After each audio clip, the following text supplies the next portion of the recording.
Greetings, everyone. I'm excited to welcome Pujun Bhatnagar, co-founder and CEO at Kintsugi. Pujun, welcome to the show. That was a mouthful for me, but welcome to the show. Great to have you here. Thanks, man. I Yeah. always appreciate I follow you on the social media and I'm a big fan. So I'm gonna try not to fangirl a lot. Well, appreciate it. Great to have you here. Really looking forward to this conversation, especially around sales tax compliance. But first, tell us a little bit about your background. For sure. Grew up in New Delhi, India. Part of my life lived in Dubai and China. And then really came to the US for my undergrad. And I did my undergrad in Atlanta, Georgia, at Georgia Tech. Graduated top of my class and knew that I was going to Stanford for my basically graduate studies. Partway between pursuing graduate studies during NCS, got pushed by Facebook. I was actually the first machine learning engineer on Facebook stories and really saw that become and take shape of itself. Was there till September of 2021. And at the same time, taxation really like is in my blood. Hmm. My dad actually worked in taxation and compliance space for over like 37 years. So worked with the likes of Avalara, Vertex, Savos, to name a few. And at this point, he was the one who made me aware of the change in jurisdiction. This was the 2018 South Dakota versus Wayfair case, Yep. as I'm sure you're aware of. And so I ended up quitting my very cushy, very well paying job at Facebook, becoming a part time lecturer and joining MBA school, which I never finished. At first at MIT, later at Harvard. But the goal was always, as an immigrant, first to be able to work on my own startup, which, as I'm sure you're aware of, it's hard to do that as an immigrant in the US. But eventually we got funded and I moved to SF. Okay. Well, appreciate that background because I always ask kind of what spurred that Yeah. startup and that idea, but it just sounds like with your dad working in sales tax compliance for a long time, I'm sure you just heard about that and did that, obviously that just became, I don't know, infiltrated in you and you're just like, hey, was it just like I've got to tackle this space? Yeah, I think I studied the space. It's it's not the sexiest space. Let me just begin by saying that. But what I saw was a big, big gap in the market.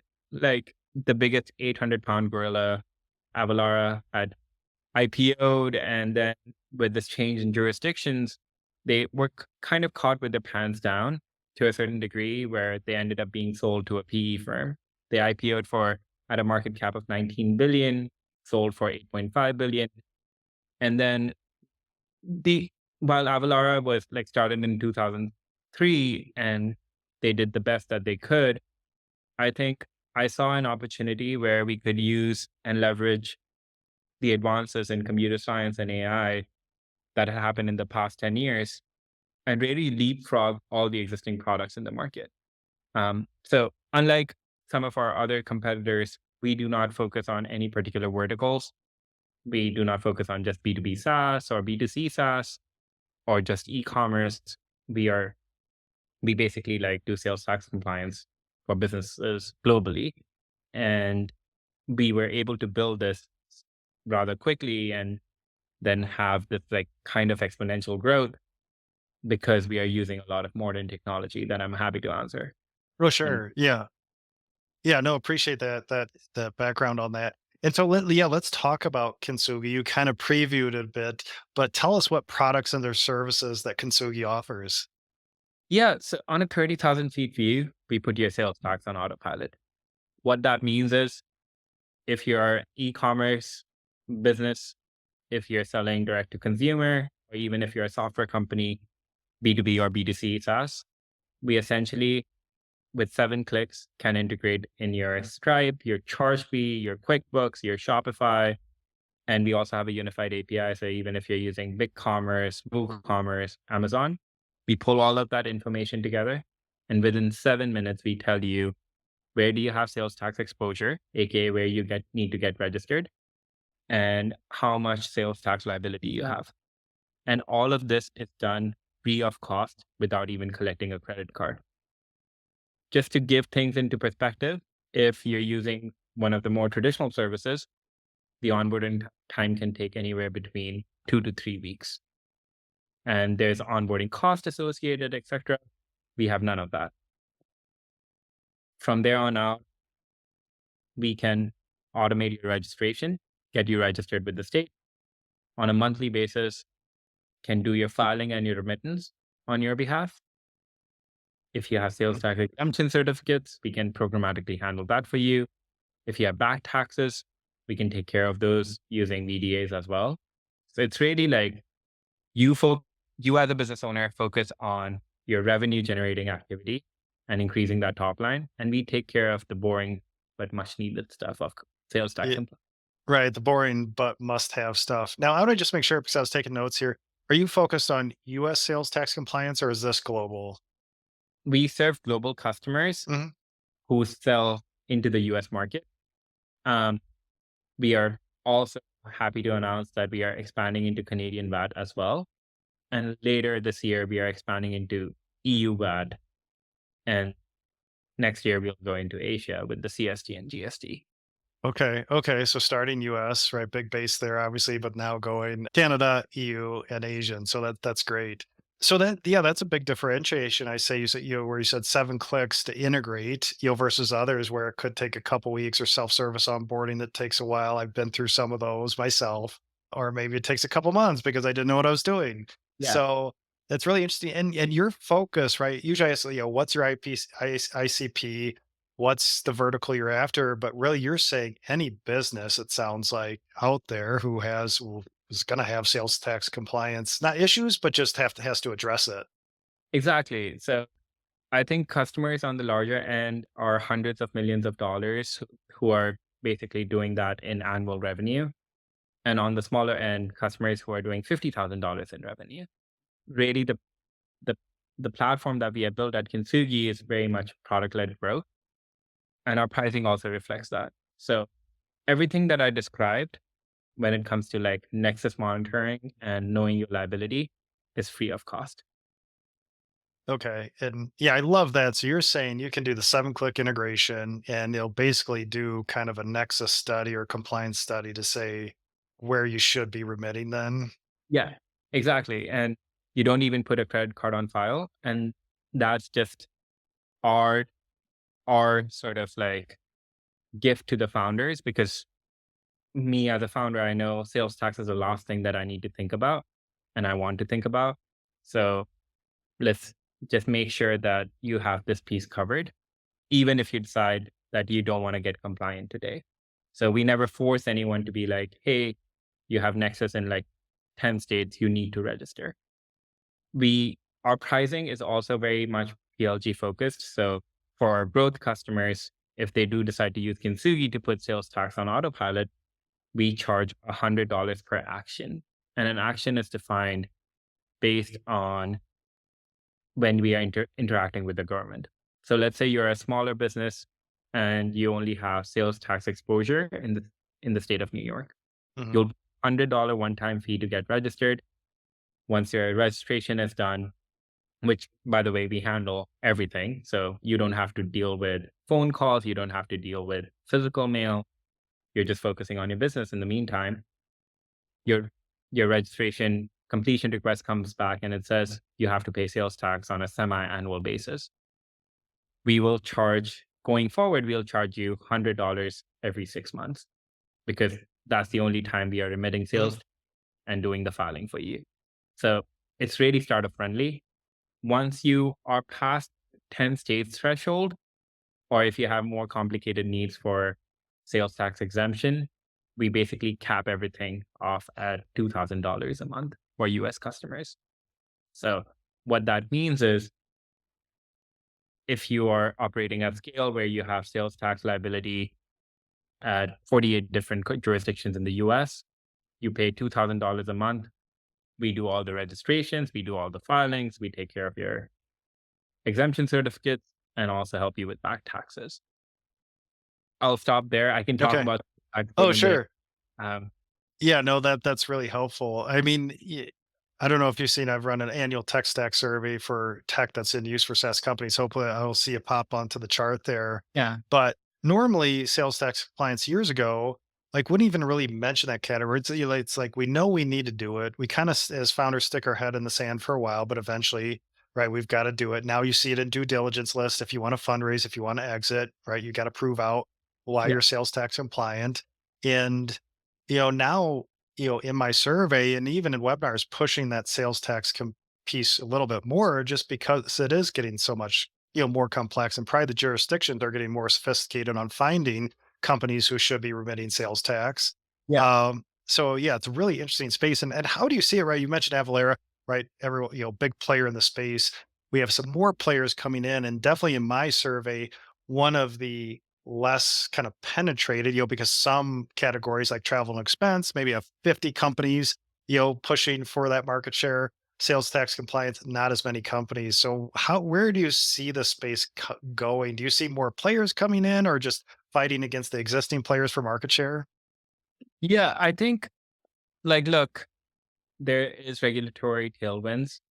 Like on a 30,000 feet view, the gist of the South Dakota versus Wayfair cases, sales tax prior to that was calculated based on if you had a physical location where you were physically located or the billing from address, right? If you were a software company. But like post 2018, this decision, it really became that it needs to be shipped to address because like flyover states were really basically worried about the fact that like all these direct to consumer companies were using their infrastructure but were not paying sales tax because they never had any physical store. Or in the case of software, the bill to address, because companies would be located out of San Francisco and they'd be like, I don't need to charge sales tax on selling software. So I think the Supreme Court case happened and that had ripple effects, which again, I think there are incumbents in the market, but there are going to be new startups as well. But the real key question is, I think if I were to think about competition, really Avalara kind of exited when Vista Equity bought them, right? And Vista has a very well-known playbook, which is focus on profitability. So they're going to focus on the Fortune 200 customers that they have, but who is going to serve the rest of the tail of the distribution, right? And that's where we come in. Also, I'm not saying that we are not going to compete on contracts with Avalara for those larger clients, but I think the market is so big, right? Just even if you were to just to look into the US, Avalara, when it went public, owned 3% of the market. And this was prior to the to the law change. And they were doing $765 million in annualized revenue, right? Yeah. Another thing, I think the sales tax lay of the land has also changed because post 2018, all the local governments at a city level, county level, and state level have realized that sales tax has actually become the number one source of revenue.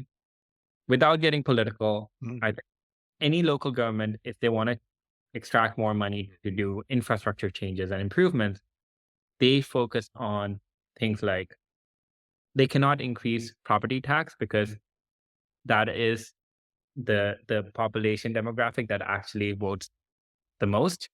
So the only way they can extract more dollar value is by increasing sales tax. So much so that for 54% states now, sales tax has become number one source of revenue, right? Mhm. And like, look, states, when they saw this, everyone was paying attention to the Supreme Court case, just like my dad and by proxy me as well, is they realized that, oh, South Dakota can extract so much money. So now what states have started doing is they're using payroll data, they're using USPS data.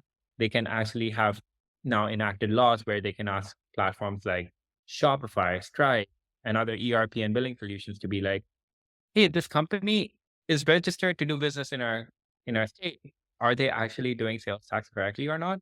And again, what I've noticed in the market has also been the case where, especially for VC funded software companies, a lot of these local jurisdictions conduct random audits, which whenever there's a fundraising announcement, because they're like, oh, they're at a scale where they should be getting compliant. Yeah. Yeah. Yeah.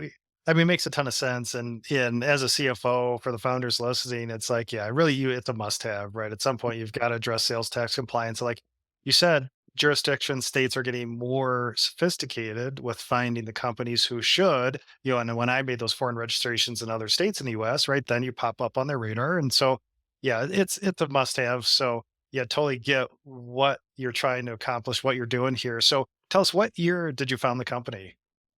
Yeah, so really started working on the idea September of 2021. Actually did sales tax by hand for 2 years for 10 different companies to really learn the ins and outs about sales tax. Even though my father was always there to advise me, you learn so much before writing a single line of code if you have actually done the process. And so really those for the 10 companies doing 120 filings and remittance plus the registrations really taught me the ins and outs. We we incorporated at the end of December 2022, and really raised our first institutional check for our pre-seed investment in September of last year. We GA'd and made our product available end of December/January to the main public. And since then, our revenue has been doubling month over month. Knock on wood, there is zero churn. Actually, I don't know if you can tell, Ben, I have a little bit of dark circles under my eyes because we went from a team of 3 co-founders Uh-huh. to a team of 40 full-time folks who are working at Kintsugi over 6 months. And we are still aggressively hiring, but that just means it's a great problem to have. We have put sales tax on autopilot for 300 companies, and the fun is just getting started, you know? Yeah, that's great. And I was going to ask about that. So for you, three co-founders, now up to 40 full-time staff in about 6 months, 300 companies. And then is the company based in San Francisco? The company is headquartered in San Francisco. Okay. We hire the best and brightest all over the US and all over the world. So we are remote first and remote friendly. We do have an office space here, but I think people realize that like sales tax is one of the things that we have realized is once the Supreme Court case happened, over 150 countries followed suit because they were like, maybe we should also charge sales tax and VAT and GST and CST on software and D2C and whatnot, you know? So that's why we are expanding internationally into Canada. And then we'll be expanding to Europe and going Asia as well. But this is why it was key for us to write software in a way that this is a tech company that can scale and really leverage AI to build the sales tax engine so that we didn't have a lot of people who were doing full-time sales tax research. So for every jurisdiction, if if we did not invent the idea of sales tax or sales tax compliance, but how we are different is for every new country or every new jurisdiction that we are adding, we add an engineer because we have our own data sources, we have third-party data sources that we can buy, plus we leverage AI to scan through all the latest changes in sales tax jurisdiction and really figure out, okay, this is our sales tax engine. Somebody comes in, they install our app on QuickBooks, Shopify, Stripe, ChargeBee, or use our unified API. And within 7 minutes, they are able to see their sales tax liabilities and exposure, right? Yeah. And we do a lot of cool things with AI as well. Like based on product descriptions that we get from Shopify, we can tell, oh, the person is selling a physical good and it's subcategory clothing, and hence we should apply these sales tax rules to it, Mhm. right? And then for our premium customers, what we can do and a lot of startups cannot do is at the time of invoicing, we can inject sales tax estimations and intelligently charge sales tax. Because just to make sales tax more complicated and peeling a layer here, as a remote seller, the different thresholds are there by different states, which says for the first 50,000 or for first $75,000 or the first 200 transaction, you should not be charging sales tax. So oftentimes people come to me and they're like, I did an oopsie and I turned on sales tax collection in Stripe. Can you help? Or in Shopify, I did not turn it on. What should I do? And that's where we are like, okay, we got you. Yep. Yep. Okay. I love that. So, and then, so 300 companies in anything you want to share around, it sounds like definitely generating revenue at 300 companies. Anything you want to share around revenue size? Yeah, I think like um we are we are growing 2x month over month. We raised our Series A in April, so as you can probably estimate, we are very very like close slash past the $1 million mark, Yep. but we're still growing, and I think we'll be ending the year solidly at roughly around $2 to $3 million. This is a conservative estimate, and Hmm. everything is a forecast at this point. So I like to underpromise and overdeliver. That being said, I think what we have is kind of unique because we have this PLG led motion that basically like we can get a customer in and onboarded in these like 10 minutes, but we also and we have all the automation to do registration and filing, but we also have this other component where if people do need that white glove treatment from US CPAs who specialize in sales tax, we have those people in house, right? So if you have some more complicated situations, we can jump on a quick call to help Yeah, you. that's nice. Yeah, if you need a little personal service, Yeah, that's great. So I was going to talk about go to market motion. So it's PLG motion, but of course you still need to attract interest, sure. attention for a PLG motion to work. Yeah. So, and you're going after large business, tons of businesses out there. So how are you attracting interest and getting folks to your site? Yeah, I think one thing that we have done is we do put out a lot of latest and cutting edge sales tax news to really become that like force in the industry to be like, hey, if you have any sales tax questions, you can ask us. You can actually go to our website and click on the bot and ask them sales tax related questions. It's an AI agent that tries answering it, but they're also live human beings who can also help answer it if it's a specific situation related to your business. Now, once you get onboarded, we have we have insight into how much revenue you're bringing in from what sources, because we have a 360 degree view. Plus, we also know where your full time employees are working. So we can use that information intelligently to tell you how you could be saving money on taxes as well. One key insight here, Ben, that we had was, let's take a concrete example of an e commerce business. You hardly ever see anyone who is just selling on Shopify. People want to sell on a combination of platforms. Let's say Amazon, Shopify, Fair, do some transactions for warehouse deals and send it out on QuickBooks. None of these apps independently have a 360 view of their revenue. And as a result, none of them can tell how much you should be charging sales tax and how much you should be remitting to states on a monthly basis. But Kintsugi is bringing all these pieces together and joining them with gold, right?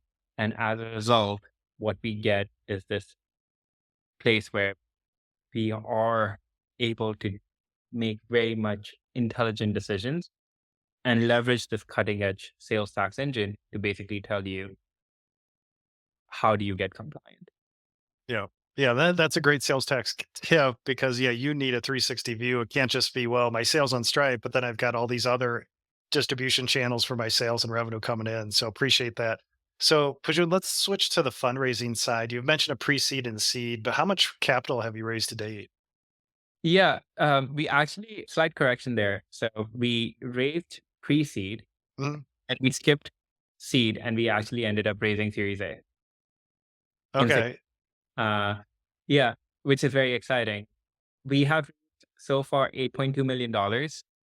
And because it was the culmination of hard work and effort of 2 years that we did to really build the sales tax engine and build this muscle that can be deployed to like expand internationally or to any region, our burn is exceptionally low. Like overall, it's I would say it's like less than 200K.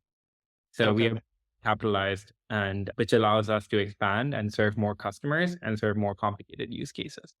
Oh, okay. So 8.2 million total, Series A of 6 million. So what preceded 2.2? Yeah, Yep. Okay. And so tell us, about your journey with raising capital, and say with that Series A, what were those triggers or milestones that led you to that Series A to say we're ready for that next fundraising step? I think for us, I guess for pre-seed, really, I think it was a combination of luck and hard work where we were able to partner with amazing VCs like Kybernite and Venture Highway because just had heard amazing things about them. And my friends knew that I was working on an idea and that we already had customers and we were generating revenue. So that was a slam dunk. I guess the timing of pre-seed was we had just seen SVB collapse and the ripple effects of that. So raised in September. But given that we already had traction and a product in the market, we realized that we were ready for Series A when legitimately we had to hire more people just and change our entire platform because we were getting so much installation and so much demand, which meant that we had to really double down on PLG because I only have 24 hours and I cannot jump on each and every onboarding call. And at that point, we were able to show a very clean picture of, hey, these many hundreds of people have installed our application. This is their use case. They're all serving the US. This is our conversion cycle. We are going to get to $1 million this way. We are going to get to $5 million this way. We are going to get to $10 million this way.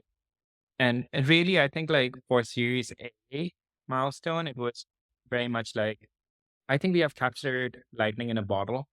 And that shows based on the usage metrics that we were getting on our platform and the number of companies we had already onboarded. And at that point, we were like, guys, we can like grow linearly or we can raise capital and go exponential here. Yeah. So sounds like it's a pretty clear signal for that Series A where it's just like, hey, we need capital because we just can't keep up with the demand that's coming in. So yeah, pretty clear. That comes up a lot, just those signals in the market from your customer base, from prospects. So love to hear that. So with that Series A or even pre-seed, any fundraising lessons learned during those raises that you'd like to pass on to the SaaS community? Yeah, for sure. If I were to think about it, I think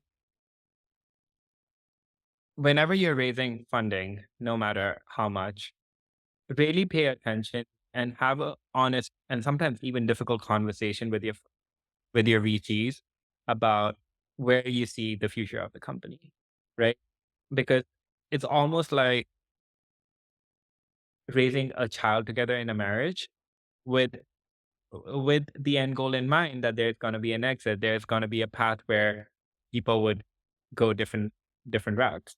So just being very aligned on what not only what you're building and what market you're serving, but what is the end goal here? Is it an IPO? Is it an acquisition? Which is not the case for us. We have been very lucky where people have actually reached out. They're like, hey, we are very much interested, but the party's just starting right now. So I'm not at all interested in that piece. But I think given that I had those conversations, I don't even have to have that conversation with my investors now because I know that this is a 10-year, 20-year kind of investment. The second thing I would say is, and this is something that like I think people oftentimes get wrong, and I definitely would like fuss over. Don't worry about your pre-seed valuation. Like, look, just pick a number between 10 and 20 and raise at that amount and take that capital to actually build a product that people need. And it's as simple as that. We ended up doing our Series A at a 40 million post, and we got more than 4x of what we had raised in pre-seed, but focus on the bigger fish and the bigger picture. I would also say, I think when you're thinking about VCs, oftentimes first time founders don't realize that this is a two-way street. You should definitely do due diligence on a VC as much as they're doing due diligence on you. just like there's a bell curve of the kind of founders, there's a bell curve of the kind of VCs that are out there. Some VCs will make you do all the work and then turn around and try investing in your competition. So, one concrete thing would be, don't think a deal is done until the term sheet is in your inbox. That's when the deal process starts. Yeah. Yeah. Yeah, no, appreciate that because that comes up a lot. Founder investor fit, which you mentioned earlier, and then also like the two-way street, right? Doing, and that's where one other founder said, "Hey, you're getting in bed with that investor," and like you said, raising a child, like we're in this for the long term. So appreciate that insight. So Pajun, at this stage of your business, 300 companies, 40 staff, do you have a favorite numbers, or metrics that you're using to guide the business? I think I am just focused on one thing and one thing only, which is growth. Mhm. A lot of VCs, they come to me, and very rightfully so. They're like, "Oh, you're a third of the cost of Avalara. You have customer support. You could be charging points per, like, bits per transaction or a number of transactions." And I'm like, "Yeah, guys, I could be, but what's the point? I want to keep pricing simple, so that's not a focus here.